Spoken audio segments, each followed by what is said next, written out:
सभी बच्चों को नमस्कार। हम बात कर रहे हैं सिंगेज अलजेब्रा की, जिसका चैप्टर 7 परम्यूटेशंस एंड कॉम्बिनेशन की हम बात कर रहे हैं, जिसके तहत उसकी कंसेप्ट एप्लीकेशन एक्सरसाइज 7.1 की हम बात कर रहे हैं, जिसके तहत देखते हैं नेक्स्ट क्वेश्चन। इसका पहला क्वेश्चन क्या कहता है, हम क्वेश्चन को पढ़ते हैं, तब तक आपकी स्क्रीन पे क्वेश्चन फ्लैश हो रहा होगा, उसको दीदारे क्वेश्चन करिए आप।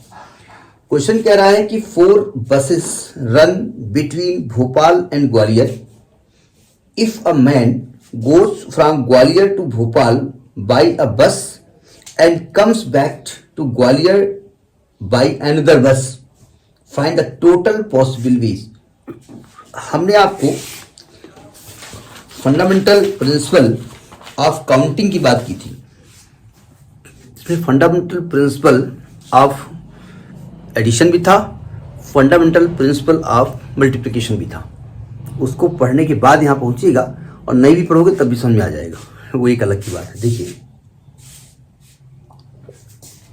क्वेश्चन कह रहा है कि ग्वालियर से भोपाल के बीच में 4 बस सर्विसेज हैं, है ना। एक बस सर्विस ये है, दूसरी बस सर्विस ये है, तीसरी ये है और चौथी ये है। 1 2 3 4 ये सर्विस है। तो कहते हैं एक आदमी है, अब मैन है, वो विमेन भी हो सकती है, ऐसा नहीं है, बच्चा भी हो सकता है। वो कहते हैं goes from Gwalior to Bhopal, Gwalior से भोपाल जाता है एक बस से। मैं मान लेता हूं, देखिए अब आप कहेंगे इसमें ड्रामा क्यों, आप क्यों कर रहे हो, आप 4 × 3 कर दो 12 आ जाएगा आंसर। हम जानते हैं आ जाएगा। जब कोई टेक्निकल पॉइंट फंसता है ना, फिर हमको लगता है कि फंडामेंटल क्लियर होना चाहिए।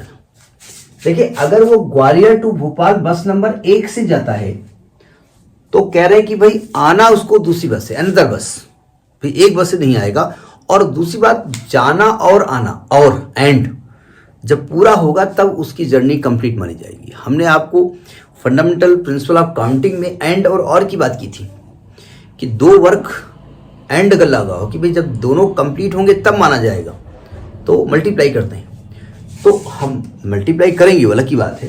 बस नंबर 1 से जाने के बाद वो वापस 2 से आ सकता है, 3 से आ सकता है, 4 से आ सकता है। यानी कि ग्वालियर से जाना और वापस आने के कुल तरीके उसके पास 3 हैं अगर वो बस नंबर 1 से जाता है। अगर वो बस नंबर 2 से जाता है तो वापसी 1 से कर सकता है, 3 से कर सकता है, 4 से कर सकता है। तो ये तरीके 3 हो सकते हैं। अगर बस नंबर 3 से जाता है तो वापसी 1 2 और 4 से कर सकता है। तो ये 3 तरीके हो गए। अगर बस नंबर 4 से जाता है तो वापसी वो 1 2 3 से कर सकता है। तो 3 तरीके ये हो गए। कुल तरीके आपके जोड़ दो तो टोटल नंबर ऑफ वेज आपका 12 हो जाएगा।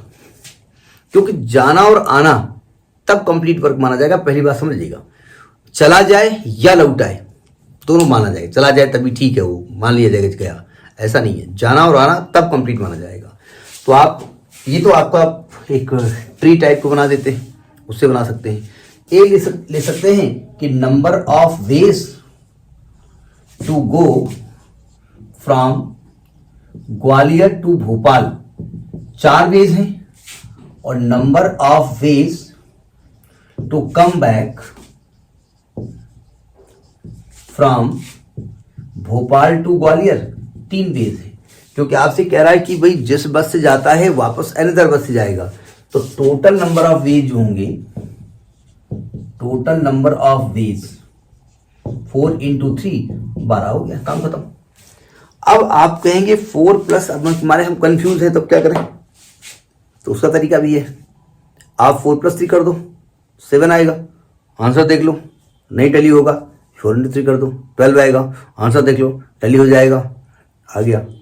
नहीं ठीक रहेगा ये आपके लिए ठीक तब रहेगा जब बुक का आंसर सामने होगा। जी नहीं, यहां कह रहा है कि ग्वालियर से भोपाल जाना और then return back to the Gwalior, this is the complete job, this is the complete work. और जब दोनों वर्क, किसी भी काम को 2 भागों में 3 भागों में बांटा जाए और कहा जाए 2 या 3 कंप्लीट होने के बाद ही वर्क कंप्लीट माना जाएगा, तो हियर यू विल मल्टीप्लाई। सुन में बात। तो this is the first question. Next video. नमस्कार।